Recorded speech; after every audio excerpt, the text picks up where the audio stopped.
Without further ado, the communal mind. Oh, and we have a PowerPoint, believe me. A few years ago, when it suddenly occurred to us that the internet was a place we could never leave, I began to keep a diary of what it felt like to be there in the days of its snowy white disintegration, which felt also like the disintegration of my own mind. My interest was not academic. I did not care about the singularity, or the rise of the machines, or the afterlife of being uploaded into the cloud. I cared about the feeling that my thoughts were being dictated. I cared about the collective head, which seemed to be running a little fever. But if we managed to escape, to break out of the great skull and into the fresh air, if Twitter was shut down for crimes against humanity, what would we be leaving? The bloodstream of the news, the thrilled consensus, the dance to the tune of the time, the portal that told us, each time we opened it, exactly what was happening now. It seemed fitting to write it in the third person because I no longer entirely felt like myself. Here's how it began.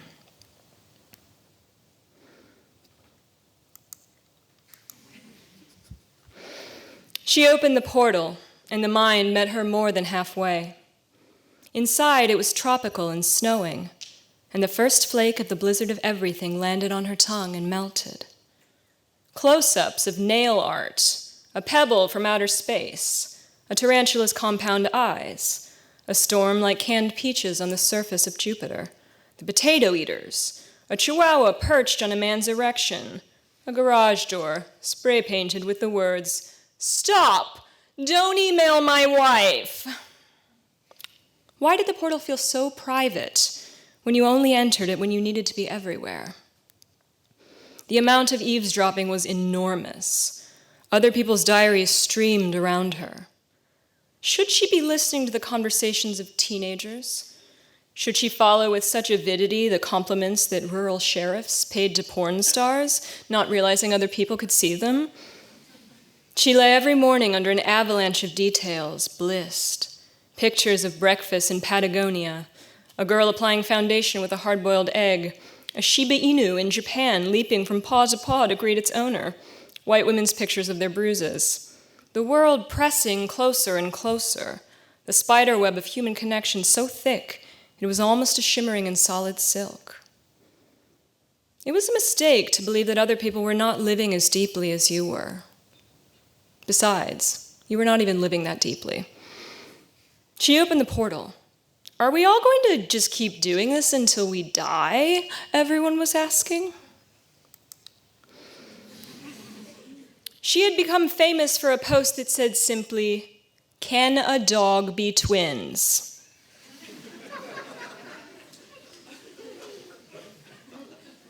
That was it. Can a dog be twins?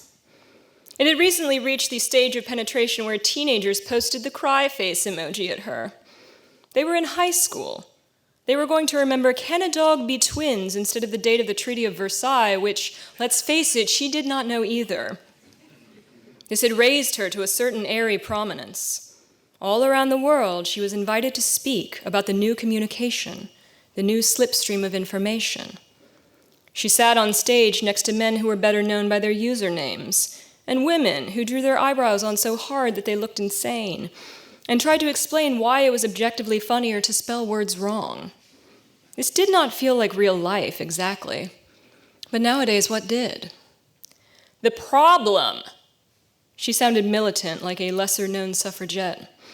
A foreign gnat was stuck in her mascara, and her mouth tasted of the minutely different preparation of coffee that Australians found superior to the latte. The audience looked at her encouragingly. The problem is that we're rapidly approaching the point where all our dirty talk is going to include sentences like, "Fuck up my dopamine website." "Can't learn?" she Googled late at night. "Can't learn since losing my virginity?"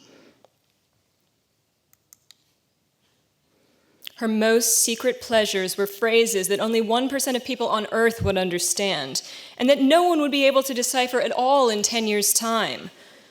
Grisly British witch pits, Sex in the moon next summer. What is binge? What is to be corn-cobbed? That's the cost of my vegan lunch. Pants burn leg wound.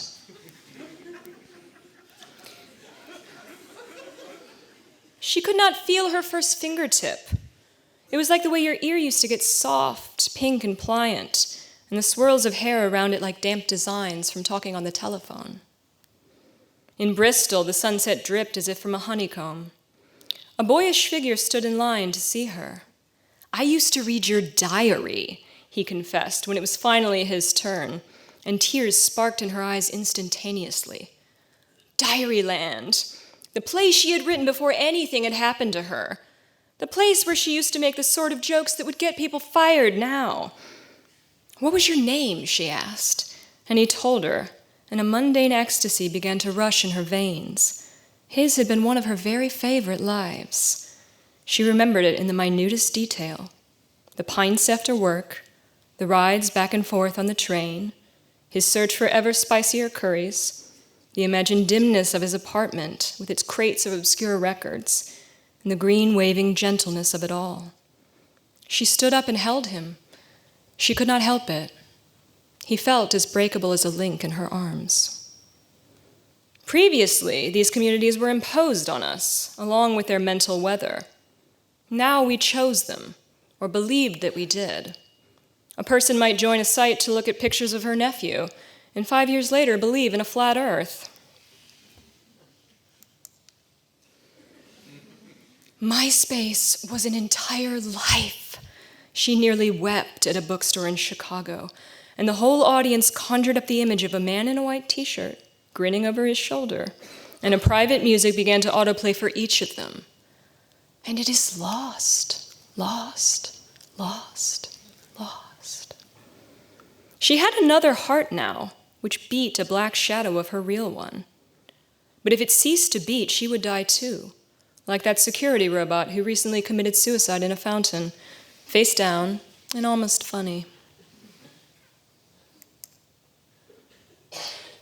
In Toronto, a man she talked to so often in the portal began to speak out of his actual mouth. I had been putting my balls online for a while. I'd post regular pictures of my garage or kitchen or whatever, with increasing amounts of ball in the background. She thought, the first necessity for this conversation is that I do not ask, why would you do that? At some point in the course of human events, you will see a reason to put increasing amounts of your balls online.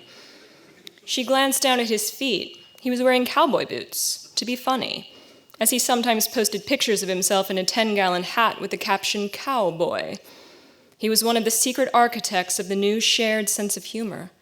The voice she was hearing in this place, intimate, had spread like a fire across the globe. And one night, I went to a bar where a bunch of posters were meeting up, he went on, and a dude walked up to me and handed me a business card that had, "I've seen your balls" printed on it.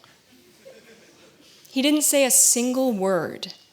And then next to him, right on cue, his friend puked into a trash can. And I thought to myself, nothing will ever be funny in this way again. The food came and it was disgusting, because they had ordered the worst thing on the menu on purpose, to be funny. "You could write it, you know," she said, leaning forward as if into a wind. "Someone could write it, but it would have to be like Jane Austen. What someone said at breakfast over cold mutton, a fatal quadrille error, the rising of hackles in a drawing room. Pale, violent shadings of tone, a hair being split down to the DNA. A social novel." She saw him as the blazing endpoint of a civilization, ships on the Atlantic, the seasickness of ancestors over the churning green, the fact that he looked just like his son, whose pictures he sometimes posted. And if someone doesn't, she thought, how will we preserve it for the future? What it felt like to be a man around the turn of the century posting increasing amounts of his balls online. On the way out, in a haze, she remembered that she had seen some of those pictures herself. but the moment to mention it had passed. He lit a cigarette, and as she took one from him, to be funny, she said, "They're getting it all wrong, aren't they? Already when people are writing about it, they're getting it all wrong." "Oh, yes," he said, exhaling gently through his nostrils, to be funny, in a tone that meant she was getting it wrong too. A subculture could spring up anywhere, even on the chat board where people met to talk about their Candida overgrowth. You stumbled across it late one night when you were idly typing in searches. Why am I tired all the time? Why can I no longer memorize a 7-minute monologue?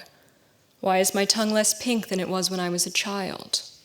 There were only 2 questions at 3 a.m, and they were, am I dying, and does anybody really love me? You found the Candida Overgrowth board, glowing its welcome along the highway of sleeplessness, and stepped through the swinging doors, which swung shut fast behind you. You took up the Candida Overgrowth language. What began as the most elastic and snappable verbal play soon turned into jargon, and then dogma, and then doctrine. Your behavior was subtly modified against humiliations, chastisements, censures you might receive on the Candida Overgrowth board. You anticipated arguments against you and played them out in the shower while you were soaping your hair, whose full growth potential and luster had been stymied by Candida. If a wizard of charisma appeared on the Candida Overgrowth boards, one who spurred the other members to greater and greater heights of rhetoric and answer back and improvisation, the Candida board might conceivably birth a new vernacular, one that the rest of the world at first didn't understand, and was then seen to be the universal language. Also, you might leave your husband for that guy. The next morning, your eyes were gritty, and your tongue even less pink, and the people who filtered past you at your job were even less real than the vivid scroll of the board dedicated to the discussion of Candida Overgrowth, which did not even exist. Why were her lungs so shallow after 3 or 4 hours of it, and her pulse like a rabbit's, its whole body full of the thought, what's there? What's next? What is that wind? And blood. Do I smell blood? Was there even a gloaming anymore, or had the computers eaten it? And had there always been this many mystery blobs washing up on seashores, or was it new? A picture of a species of tree frog that had recently been discovered. Scientists speculated that the reason it had never before been seen was because, quote, it is covered with warts and it wants to be left alone. Me. Unbelievably me, me. What do you have to say about this? A woman demanded, presenting her with a folded and clearly cherished clipping from the Telegraph in which it was reported that 1 in 8 young people had never seen a cow in real life. A million jokes about wishing to leave this timeline and slip into another one. We had so nearly entered it. It must be happening somewhere. The jokes were wistful, because this timeline seemed in no way irrevocable. When she reached out to touch it, it wavered, and she came away with a substance on her fingertips that felt like drugstore lube. Drugstore lube that could in no way stand up to the kind of sex she wanted to have. That kind of sex was now illegal. As she began to type, enormous fatberg made of grease, wet wipes, and condoms is terrorizing London sewers, her hands began to waver in their outlines, and she had to rock the crown of her head against the wall, back and forth, back and forth. What, in the place of these sentences, marched in the brains of previous generations? Folk rhymes about planting turnips, she guessed. White people, who had the political educations of potatoes, lumpy, unseasoned, and biased towards the Irish, were suddenly feeling compelled to speak out about injustice. This happened once every 40 years on average, usually after a period when folk music became popular again. When folk music became popular again, it reminded people that they had ancestors, and then, after a considerable delay, that their ancestors had done bad things. This new paradise was much like the original, a place with a big snake in it where everyone could be weird about women. At least twice a week, she was forced to picture that terrible thing, a baby Hitler.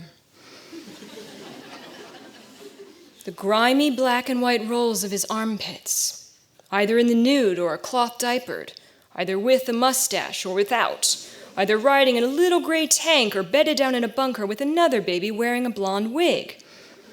Then, someone rushing on a black comet back to him, and then a slash, or a neck snapping, or the dotted line and the blam of a bullet, and then a smear of red icing all over the marzipan of baby Hitler. And the future doesn't happen. Easy as that. But where does all the free-floating red feeling go? The cloud among the people that floated him up to the balcony where he first began to speak. It was the kind of year when they found Santa Claus's dead body. The kind of year she had to encounter the phrase, "the remains of Santa Claus." In a flash, she carried her whole conception of the sugar-dusted, peppermint-striped North Pole down into the must of a tomb under a Turkish church, and something was over. It was exactly that kind of year. And more surprising was the surprise, as if people really thought he hadn't died, that he was continuing on somewhere. The brief and hilarious reign of the atheists, "we are all atheists where Odin is concerned," was over, and we were back to being respectful of all religions, except Scientology, which posited that there were like viral clams in the mind. The problem was that it was really the clam thing that was making the most sense to her lately. LMAO, what if video games really did lead to the downfall of society? Her little brother texted her. But she was thinking of something much further back. What if it really had been a mistake to start writing things down in the first place? In Sumeria or wherever. Look this up. Every day, we were seeing new evidence that suggested it was the portal that had allowed the dictator to rise to power. This was humiliating. It would be like discovering that the Vietnam War was secretly caused by ham radios, or that Napoleon was operating exclusively on the advice of a parrot named Brian. It was no longer enough to be a liberal. A liberal was always arriving late to the party that was being thrown to celebrate his own idiocy. Better, best even, to be an anarchist and to have a long history of eating food out of the trash. In contrast with her generation, which had spent most of its time online learning to code so it could add crude butterfly animations to the backgrounds of its weblogs, the generation immediately following had spent most of its time online making incredibly racist jokes in order to laugh at the idiots who were stupid enough to think that they meant it. Except after a while they did mean it, and then somehow at the end of it they were white supremacists? Was this always the way it happened? To future historians, nothing will explain our behavior, except, and hear me out, a mass outbreak of ergotism caused by contaminated rye stores? The word toxic had been anointed, and now could not go back to being a regular word. It was like a person becoming famous. They would never have a normal lunch again, would never eat a Cobb salad outdoors without tasting the full awareness of what they were. Toxic, labor, discourse, normalize. Don't normalize it, we shouted to each other. But all we were normalizing was the use of the word normalize, which sounded like the action of a ray gun wielded by a guy named Norm, to make everyone around him norm as well.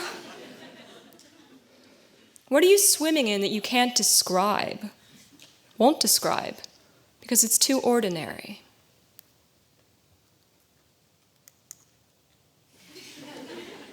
When Caucasian Gif appeared, her eye traveled over it left to right as if it were 100,000 words. The little strings that connect human eyes to human eyes and human mouths to human mouths tugged her along with the expression. She bounced her eyebrows, bobbed her head back, and blinked along. Sometimes she even made a sound that corresponded with the movement, a hushed zoom or a whoop that rose and fell with the arc of the drama. It was no longer the embarrassing adolescent question of whether people saw the same color green. It was a question of what soft, formless, "Excuse me, Linda, what the fuck did you just say?" played out in your innermost ear when the Caucasian man appeared in the portal.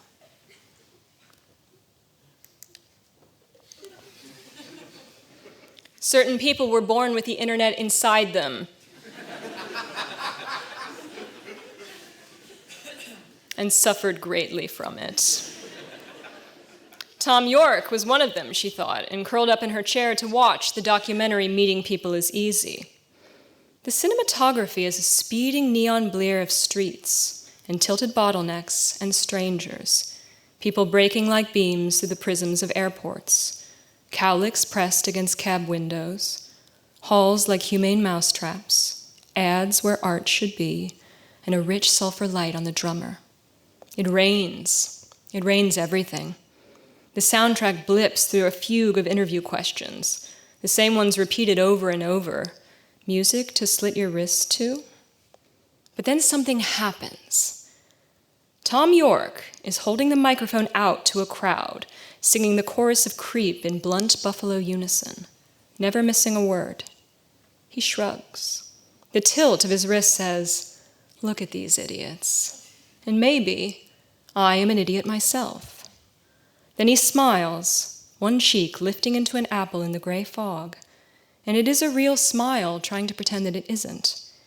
He begins to sing the final flight of notes, at first almost parodically, but then halfway through, his voice bursts some constraint of bitterness and flowers into the real song, as big and as terrible as a tiger lily, and he has made it new, and it is his again. It defeats even the men calling out his name, on the verge of heckling, trying to steal him from himself. Tom, Tom, Tom. His skin is gone. He is utterly protected. He is the size of the arena, and alone as he was when he first discovered he had that sound inside him.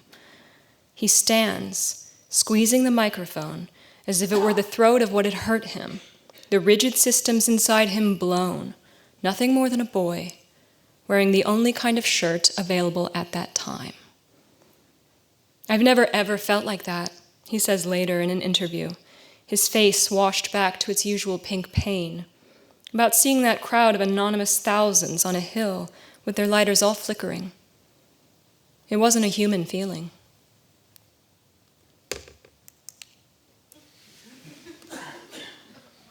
"What are you doing?" her husband asked, softly, tentatively, repeating his question until she shifted her blank gaze up to him. What was she doing? Couldn't he see her arms all full of the sapphires of the instant? Didn't he realize that a male feminist had posted a picture of his nipples that day?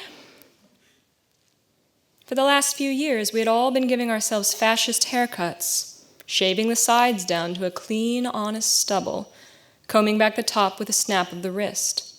It was visually witty, because we knew so much better now. After all, ideas are not attached to haircuts, are they? But all at once, and lifting tiki torches, the ideas were back as well, and wearing the haircut we had thought to rehabilitate. We were not partly to blame, were we?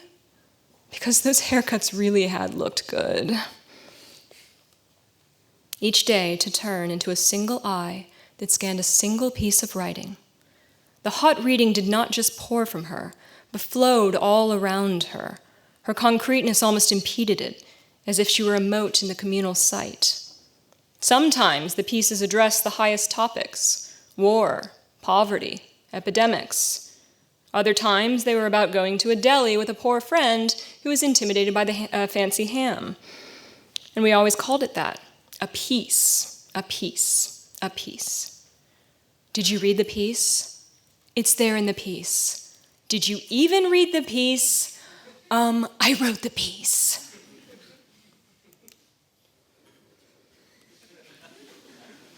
"16 times Italians cried in the comments because we put chicken in pasta. Everyone agreed it was fine to make fun of Italians. Was Christopher Columbus the reason?"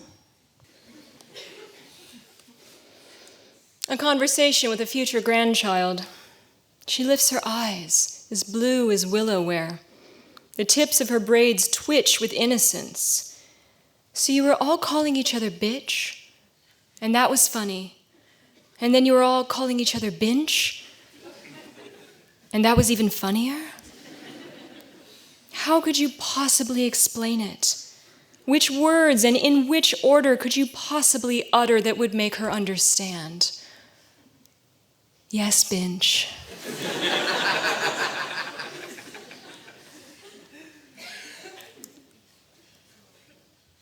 Interview with a robot who once said she would like to destroy all humans. It seemed we were giving her a second chance. She had no hair, just a skull with a latex slice of woman over it. She had been re-educated and regarded the interviewer with amused tolerance. "Do you like human beings?" he asked. A long pause. "I love them." "Why do you love them?"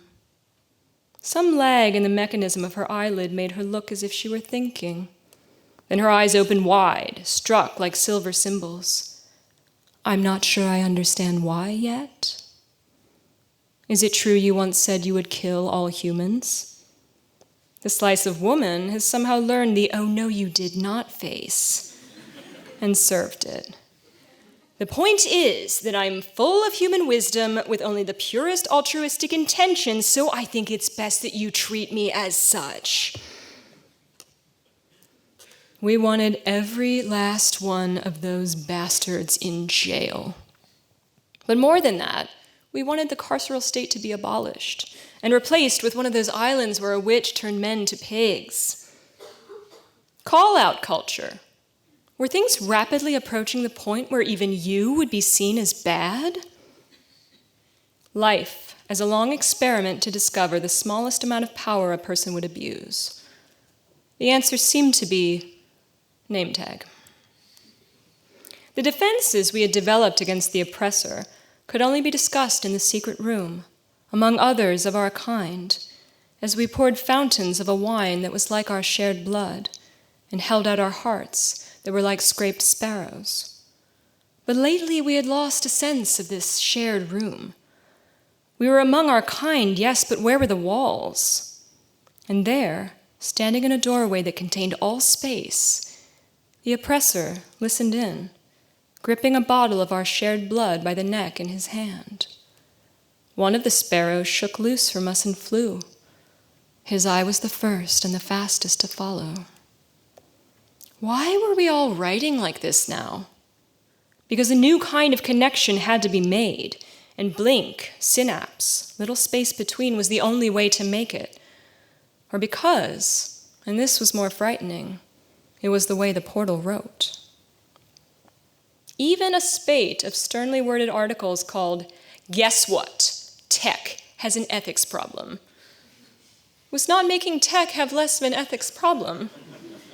Oh man, if that wasn't doing it, what would? Increasingly, we were worried about the new sense of humor. Unlike the old sense of humor, which had mostly been about the difference between the way black people and white people drove cars, wasn't the new sense of humor just a little bit random? The funniest thing now, it seemed, was a fake ad for a product that couldn't exist. And how were we supposed to laugh at that when the thought of a product that couldn't exist made us so unhappy? The only thing that bound us together was this belief. In every other country, they eat unspeakable food, worship gods more see-through than glass, string together only the most meaningless syllables, like goo, goo, goo, goo, goo, goo, goo, are warlike, but not noble, do not help the dead cross in the proper boats, do not send the correct incense up to the wide blue nostrils, crawl with whatever crawls, do not love their children, not the way we do, bear the most tempting body parts and cover the most mundane, cup their penises to protect them from supernatural forces.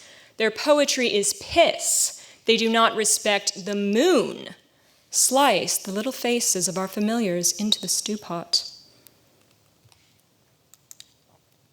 "Shoot it in my veins," we said, whenever the headline was too perfect, the juxtaposition too good to be true. "Shoot it in my veins. we said, when the Flat Earth Society announced it had members all over the globe. A war criminal committed suicide by drinking poison in The Hague, and this was somehow the funniest thing we had ever seen in our lives. It was something to do with the teeny little vial he used, in combination with the wild barb of light in his left eye, and the way after he drank the poison, he declared, "I just drank poison." Oh my God, it was so good. His suicide, which should have been an act of privacy as complete as folding his hands above a kneeler, now belonged to the people.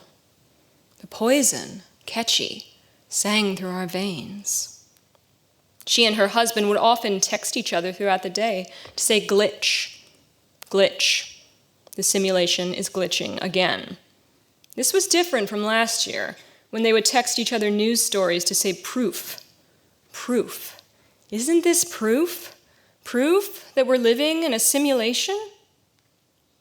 The mind we were in was obsessive, perseverant. It swam with superstition and half-remembered facts pertaining to how many spiders we ate a year and the rate at which dentists killed themselves. One hemisphere had never been to college. The other hemisphere had attended one of those institutions that is only ever referred to as a bubble, though not beautiful. At times, it disintegrated into lists of diseases. But worth remembering, the mind had been, in its childhood, a place of play. It had also once been the place where you sounded like yourself, and gradually it had become the place where we sounded like each other, through some erosion of wind or water, on a self not nearly so firm as stone.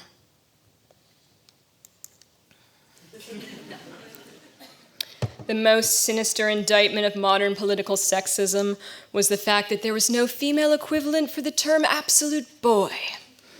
It was not just that the current leader of the Labour Party was the absolute boy.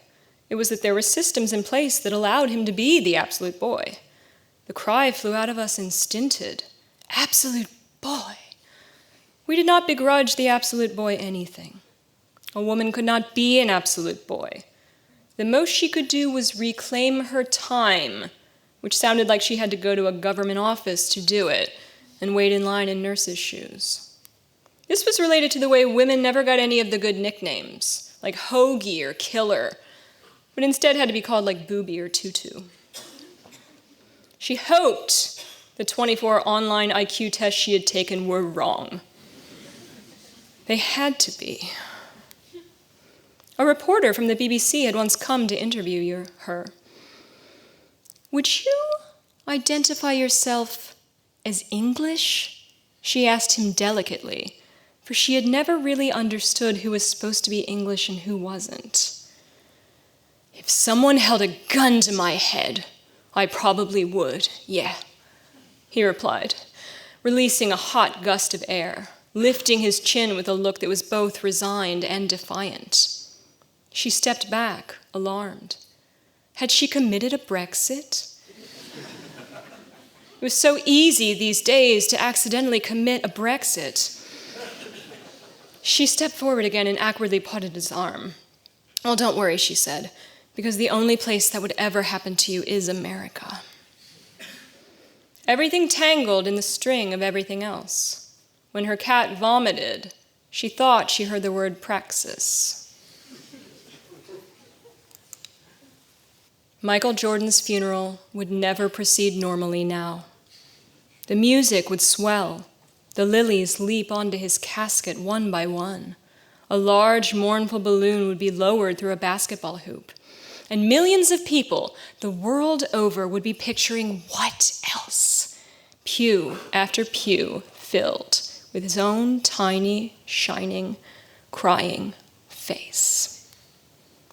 Do you know what word it's time to use again?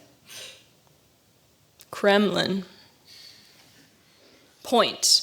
It is 99% certain that we are living in a simulation, says man who invented special car powered by banana peel and hatred of the poor. Counterpoint. Bullshit, says another guy. The more closely we could associate a diet with cavemen, the more we loved it. Cavemen were not famous for living a long time. But they were famous for being exactly what the fuck they were supposed to be. Something we could no longer say about ourselves. Did ever someone in the middle of her most bone-deep kitchen table, spoons chiming in the teacup conversation, ever turn to the sister next to her with great urgency and say, "Why are we talking like this?" "Sup, whore?" her little brother texted her. "Why were we talking like this?" "Got a foot fetish, Sam?"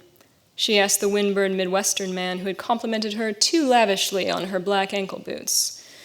"Yes, ma'am, I do," he answered, holding all of his happiness in his face, aware of his own luck, for bare toes in springtime and summer were everywhere, arches, ankles, and soles. "And whose feet are you into?" "The feet of my wife, ma'am. Those are the feet that I love." This was said with a rosy nuance of admonishment. She was touched and put her pen to her lips. There were still gentlemen in the world.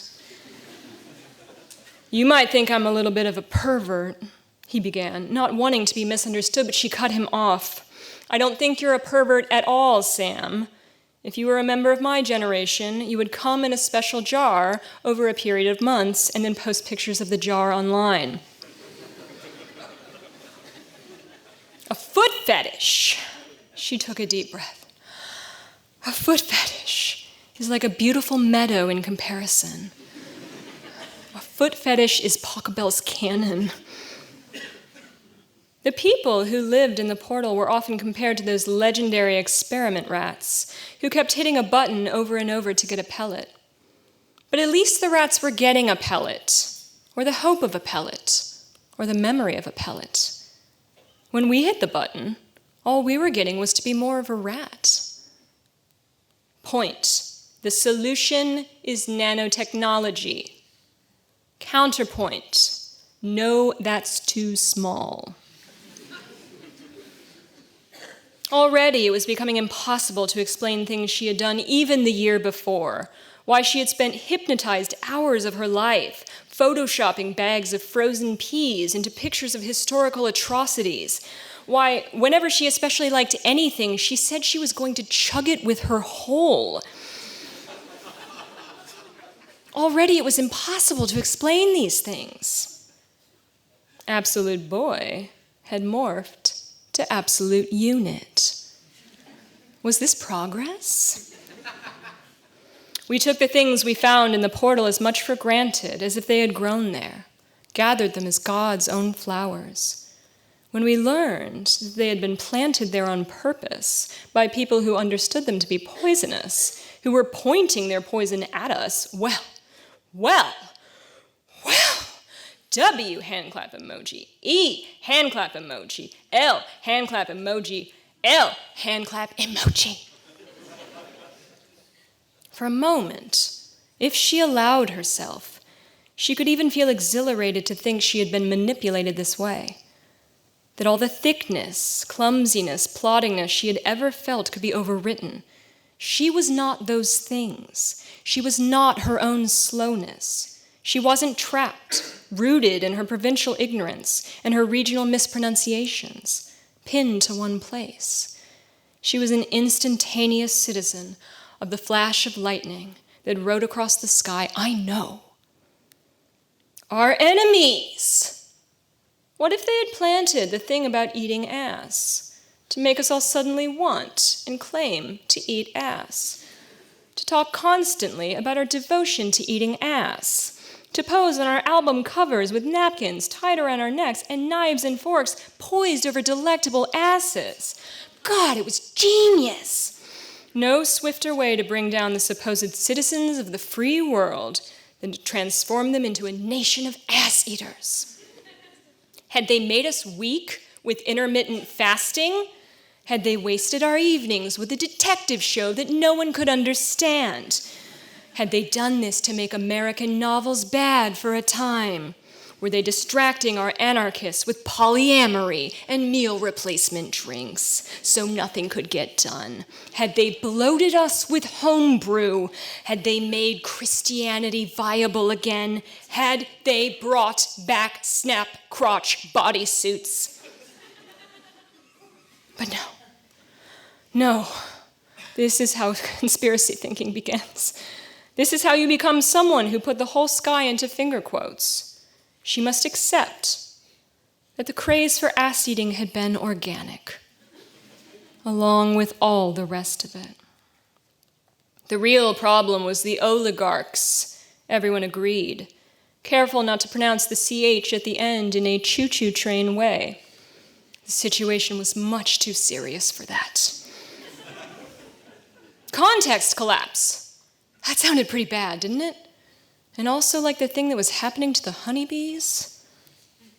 The thought of attacks on our infrastructure were especially hurtful because we had spent so many years laughing at movies where cyber criminals in dog collars hacked into the traffic lights so they were always red, or hacked into the freezer sections of grocery stores so that our capitalistic lasagnas melted, or hacked into the signs in baseball stadiums so they said game over with a little skull and crossbones exploding underneath. If we actually had to confront such situations in our real lives, our large and deforming senses of irony would leave us completely undefended. Like, what if this was hacked, and the hackers turned all instances of the word as into the word ass?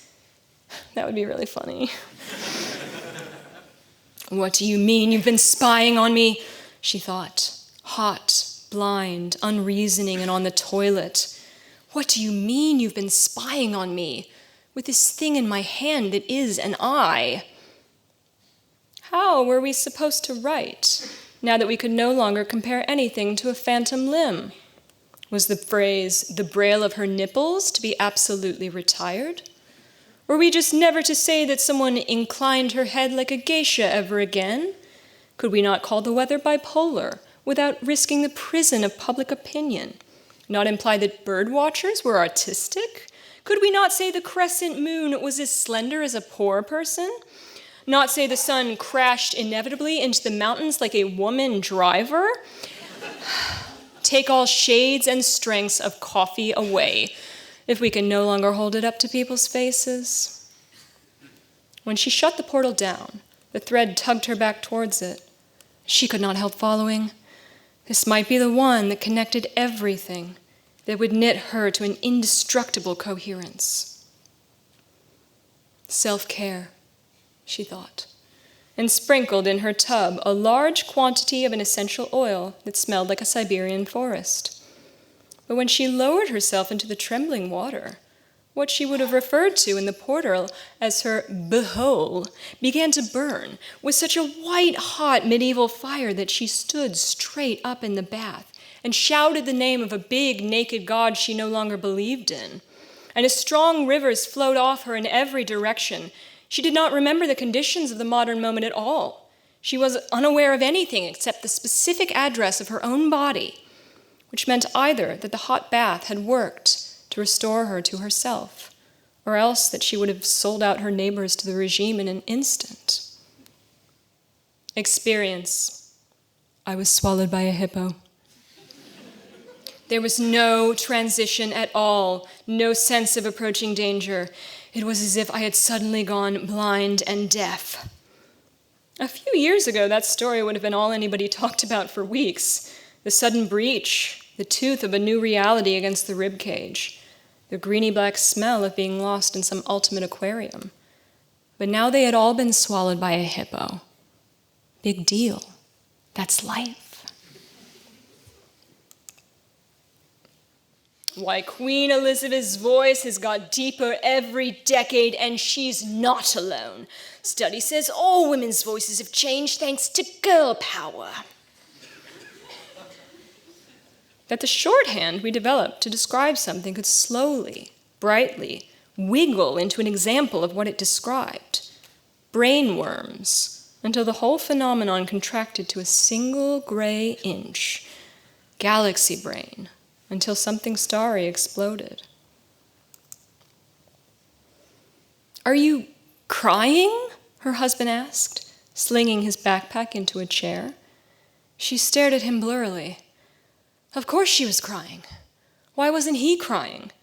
Hadn't he seen the video of a woman with a deformed bee for a pet? And the bee loved her? And then the bee died?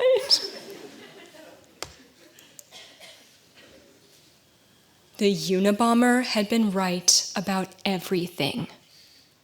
Well, not all of it. The Unabomber stuff he had gotten wrong. But the stuff about the Industrial Revolution had been right on the money. There was, after all, no paradise like the past.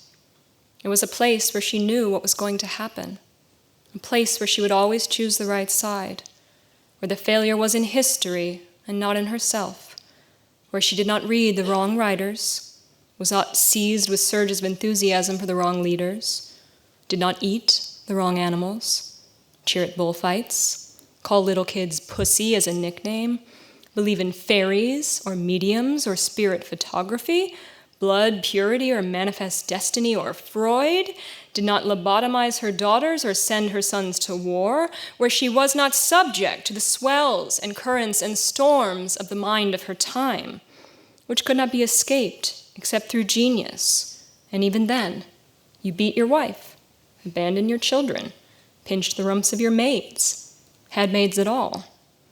She had seen the century spin to its conclusion, and she knew how it turned out. Everything had been decided by a sky in long black judge robes, and she floated as the head at the top of it and saw everything, backward, and turned away in fright from her own bright day.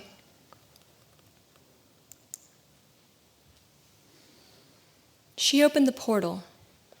Are we in hell? Everyone was asking. Not hell, but some fluorescent room with eternally out-of-date magazines where they waited to enter the memory of history. You will be so wise. You will understand everything about our time, and you will know nothing about us. She was asked to give a lecture at the British Museum. This was hardly deserved. She had, in a sense, stolen her way there, bit by bit, scroll by scroll, gold piece by gold piece.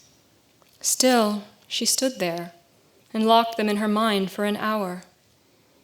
Her face was the fresh imprint of her age.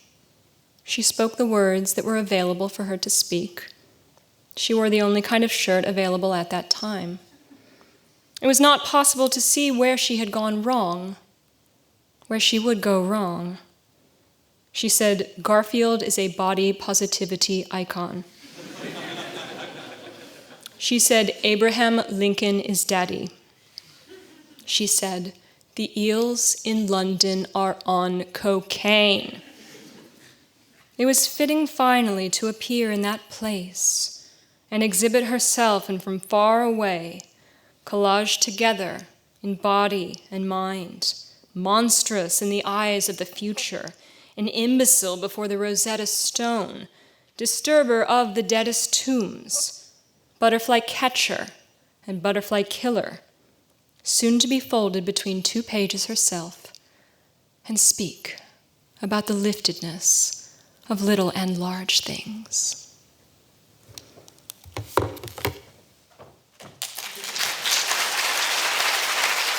Thank you.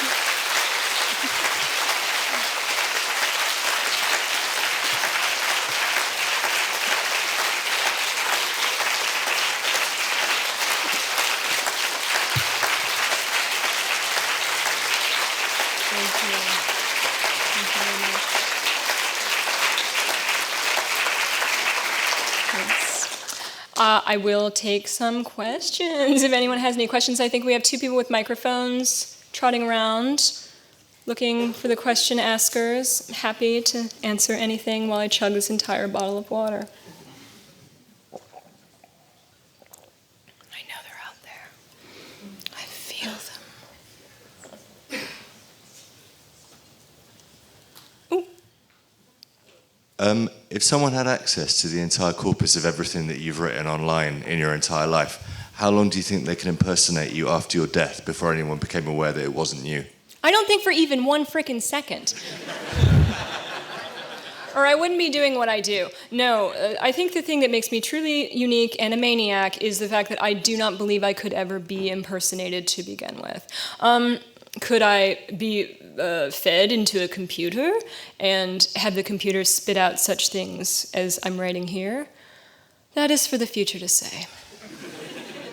I hope that by the time I'm uploaded into the cloud, I'll be able to witness that actual event happening before my own non-eyes.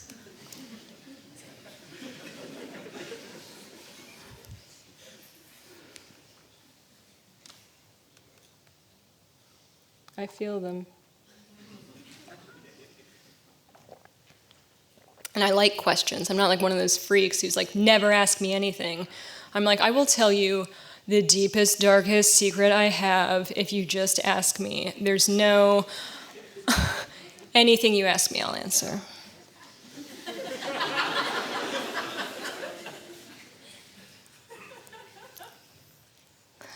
Scared now, aren't you? Oh, here we've got one. I hope it's good.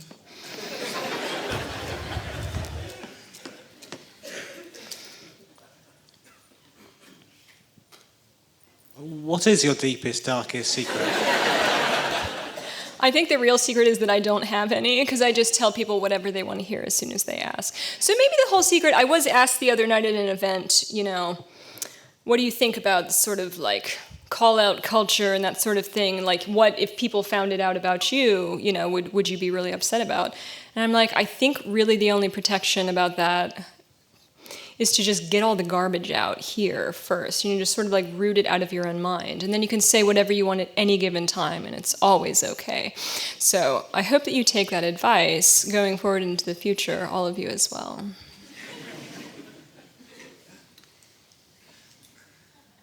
I should have a better secret than that, right? Do you think I should make something up for next time? Do something. Okay. Do a secret thing. I just feel like it would be easier if I could have a love child or something, but it's not possible. Or is it? I'll work on it. Thank you for showing me that this is something I need to work on.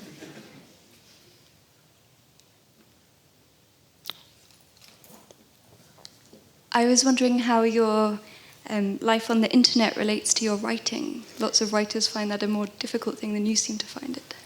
Well, I think the reason I started writing this will eventually be a book, was because I didn't exactly feel like I could turn away from the internet. And it also felt frivolous to be writing about other things at a time when it seemed like all the greatest stories of the time and the way that we ought to be paying attention to them were places like Twitter and Facebook and things like that, were these portals. So what I decided to do was to begin writing about it, which was like an absolutely awful decision because it was like 2016 and it's when things started to really go to shit completely. So now I'm regretting it a little bit because there was a time that writing on the internet, I think, helped the writing I did on the page as well. Like it was a spark of creativity. I would see things that then I would want to write about outside of it. But I feel like things seem slightly more urgent now. Like we can't really tear our eyes away, which is partly what this is about. And my remedy for that is to literally write a book about how I want to die all the time, constantly, because of these things that I'm reading, and also how I don't really feel that I can turn away from them. Yeah. So I think for better or worse, I live on the internet. I'm a writer who lives on the internet. It's not totally healthy. I mean, we don't want everybody there, We don't want who's the main example of someone Jonathan Franzen. We don't want him on the internet. He's like, I'm not on the internet. We're like, good, dude. That's really good. No, but I love him very much. I want to protect him. I think he should be out there looking at birds and things and just living his life. But yeah, I'm, for better or for worse, one of the ones who lives there and can't get out. Yeah.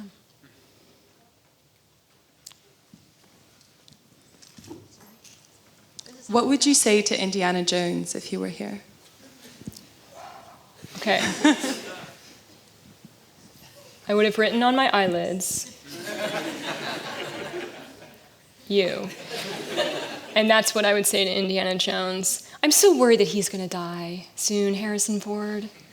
I'm worried that he's going to die before taking that earring out.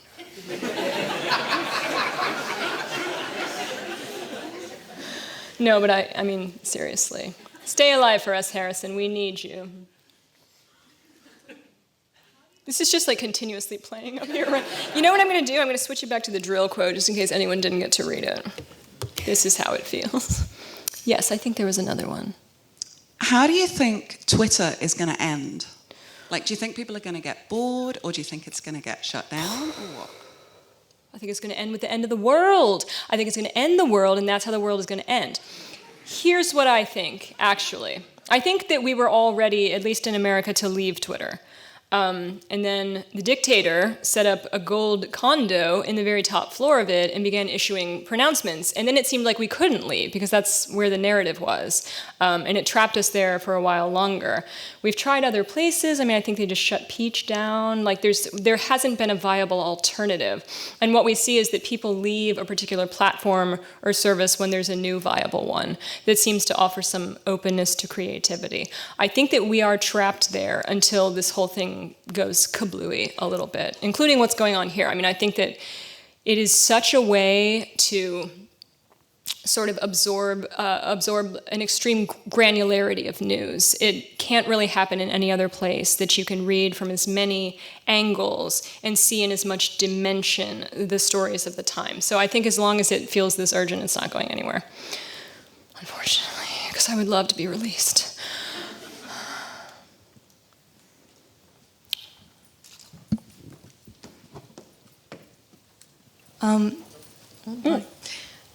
Do you think that humour has got weirder and weirder as a response to politics and world events getting weirder and weirder, or do you think that weird politics is affected by how hysterical the internet is? Yeah, I think that humor is actually less weird now than it was a couple years ago, just because it's so preposterous what's going on. I mean, how are you supposed to compete with these things?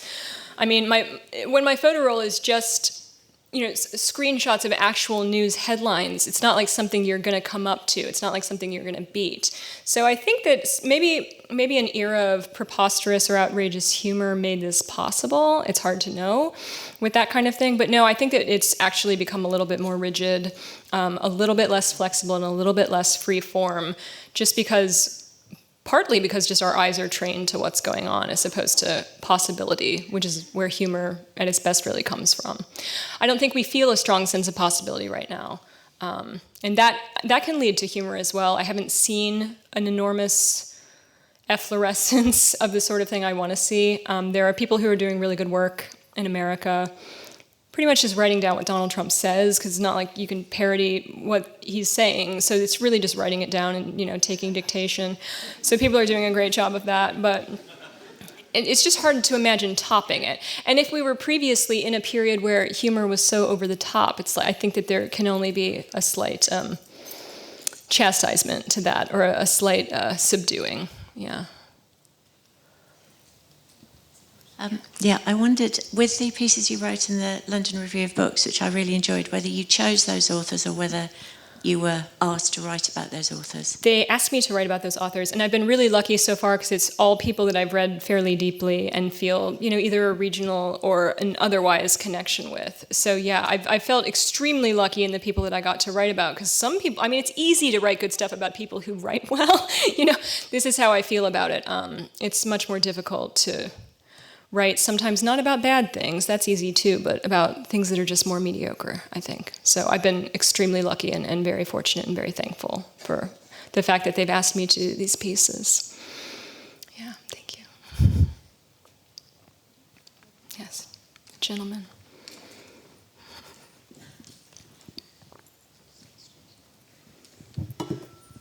What does the British internet look like from the outside?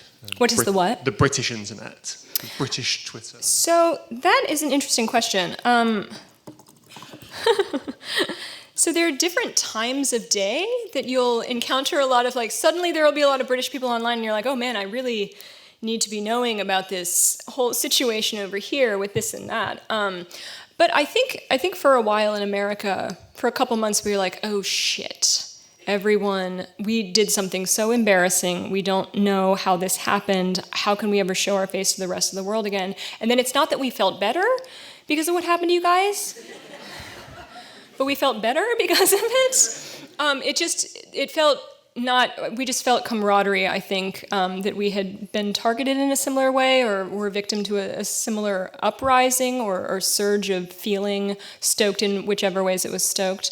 So it doesn't feel that different from what's going on American Twitter. It just feels like names and nouns have been swapped out. I think the basic sentiment or the pitch of feeling, I think, is the same, yeah. And there are a couple people that I followed maybe way back because I did an event or something with them that have educated me so much about what's going on, in British politics, either because they're journalists or just because they're really tuned in, like Dawn Foster. I'll be awake at a certain time in the morning and I'm like, oh, Dawn's tweeting, I'm going to learn something. I absolutely love this. So yeah, I think the tenor of the conversation is similar to ours, yeah. And again, it's not that we're happy, but we do feel the sense of solidarity with you, that we're not the only ones.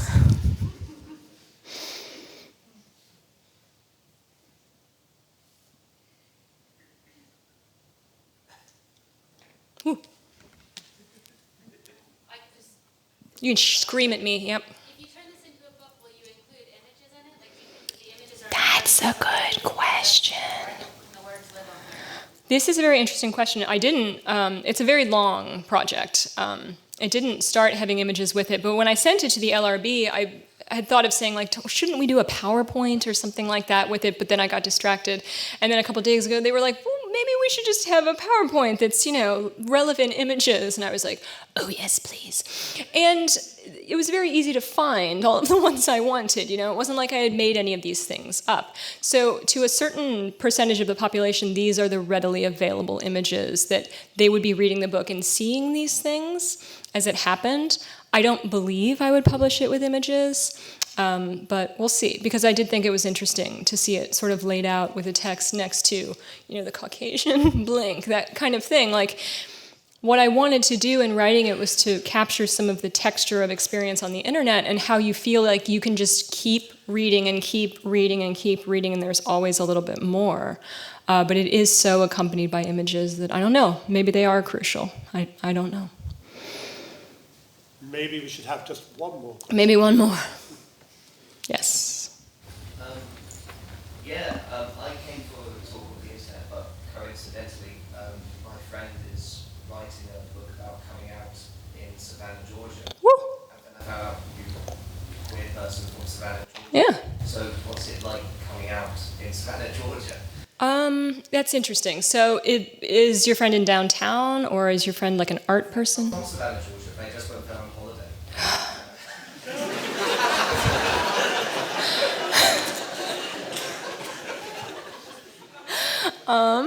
Well, then it is as good a place as any, isn't it? Actually, it's a very artistic city. There's an art and design college there, so there are quite a few queer kids, and the downtown itself is really accepting of that sort of thing. Wider Georgia is a little bit more provincial, I think, a little bit more homophobic, but Savannah is a good place to do it, yeah. I wish your friend the best of luck with their coming out. And on that note, thank you so much for attending. I hope you enjoyed it, and I believe that it will be out in the London Review of Books in this week's issue, so you can read it as well. So thank you. Thank you so much for having me.